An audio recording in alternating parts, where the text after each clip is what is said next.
kayak percobaan sederhana yang kalian sudah lakukan. Kalian kenapa sih bisa menutup mata tapi kalian masih bisa mencium bau-bau tertentu dan kalian hafal? Nah, kenapa bisa terjadi? Karena ini nih, misalnya akan jelaskan sekarang. Nah, di sini kita punya indera bau atau penciuman, yaitu ada di mana? Ada yang namanya hidung. Hidung itu ada bagiannya apa saja? Anggap ini gambarnya seperti hidung ya. Kayak hidung ini, gambar hidung yang pertama ada bagian lubang hidung. Nah, lubang hidung ini fungsinya adalah keluar masuknya udara. Kemudian di dalam bagian lubang hidung itu ada rambut hidung. Ingat, rambut hidung itu ada fungsinya. Buat apa? Rambut hidung itu fungsinya adalah untuk menyaring udara. Karena udara yang masuk ke dalam hidung itu belum tentu bersih, sehingga harus disaring oleh siapa? Oleh rambut hidung.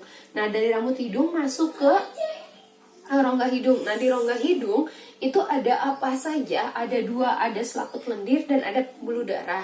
Nah, selaput lendir ini yang melembabkan hidung kita atau rongga hidung kita.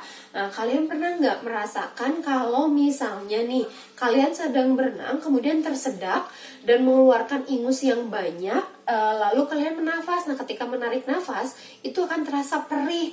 Nah, kenapa bisa perih? Karena yaitu tadi tidak ada yang melindungi bagian-bagian rongga hidungnya, sehingga kita akan bernapas perih. Tapi lama-kelamaan itu akan kembali normal, Karena apa? Karena selaput lendirnya sudah terbentuk lagi.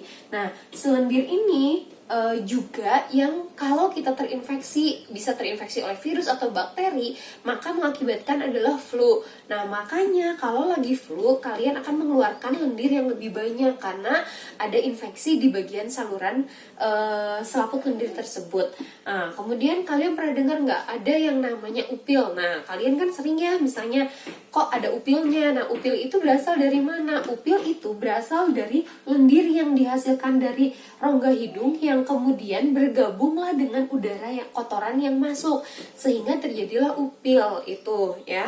Nah, sekarang selain itu ada apa lagi di rongga hidung? Ada yang namanya pembuluh darah. Nah, pembuluh darah ini berfungsi sebagai pengatur suhu udara. Kenapa? Karena suhu udara atau bagian yang masuk ke tubuh itu harus sama suhunya dengan tubuh kita.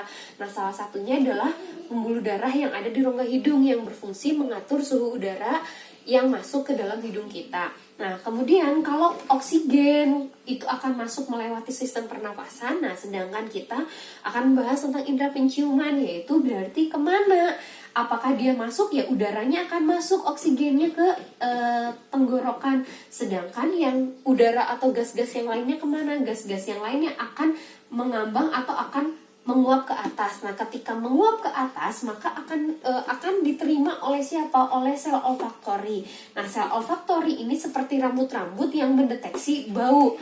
Mau bau wangi atau bau apapun itu akan dideteksi oleh sel olfaktori. Setelah itu, sel olfaktori akan membawa diteruskan ke saraf, dan oleh saraf akan diteruskan ke otak bau tersebut. Nah, sehingga kalian tahu, oh iya, ini bau kopi, oh ya ini bau duren, oh ya ini aku bau semangka dan sebagainya, atau melon.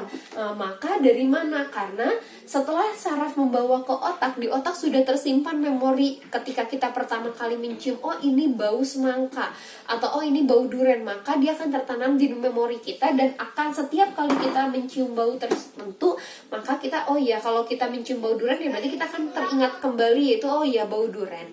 Itu adalah penjelasan pada hidung. Sudah melakukan percobaannya ya, walaupun sederhana. Nah, apakah ada perbedaan? Tidak. Ketika kalian tetesin rasa manis, kemudian ada di bagian belakang, depan, samping, ada bedanya nggak? Kayaknya tidak akan ada bedanya ya. Nah, kenapa?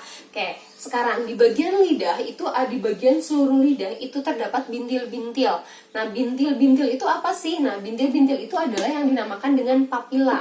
Nah, papila ini ada di seluruh permukaan lidah. Nah, dia adalah fungsinya yang mendeteksi rasa apa yang kita makan. Kemudian dari rasa ini dari papila ini akan mendeteksi, dan akan ada saraf yang membawa rasa tersebut sampailah ke otak. Nah, kemudian misalnya akan bahas tentang yang namanya peta rasa. Nah, peta rasa itu sebenarnya ada tidak?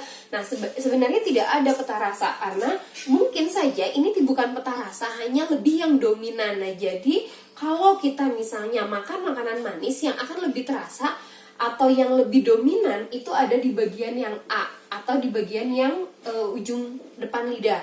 Sedangkan kalau kita merasakan asin berarti di samping di samping depan. Sedangkan yang kalau kita ngerasain asam kadang-kadang di bagian belakang samping kita akan mengeluarkan air liur ya. Nah, mungkin itu yang mendeteksi rasa asamnya.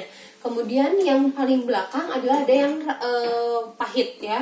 Nah, jadi sebetulnya apakah di tengah kosong? Tidak kosong, di tengah juga terdapat papila yang bisa mendeteksi semua rasa tersebut. Jadi jadi yang di tengah itu sebenarnya ada juga, hanya yaitu tadi yang lebih dominan adalah di bagian-bagian tertentu. Itu adalah yang penjelasan tentang lidah. Nah, jadi kalian tahu ya sekarang kalau lidah itu bisa mendeteksi rasa-rasa, semua rasa. Nah, sekarang apa bedanya pedas dengan rasa yang ada 4 ini? Nah, yang membedakan pedas itu adalah apa?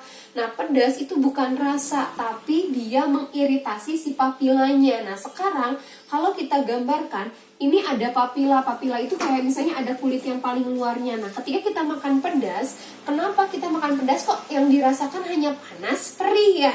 Nah, panas dan perih ini terbentuk dari mana? Yaitu terbentuk dari ini yang teriritasi, ininya terkikis sehingga iritasi dan akhirnya terjadilah merah atau yang terjadi perih. Nah, itu yang terjadi pada lidah kita ketika kita memakan makanan yang pedas ya. Oke, sekian penjelasan tentang hidung dan lidahnya.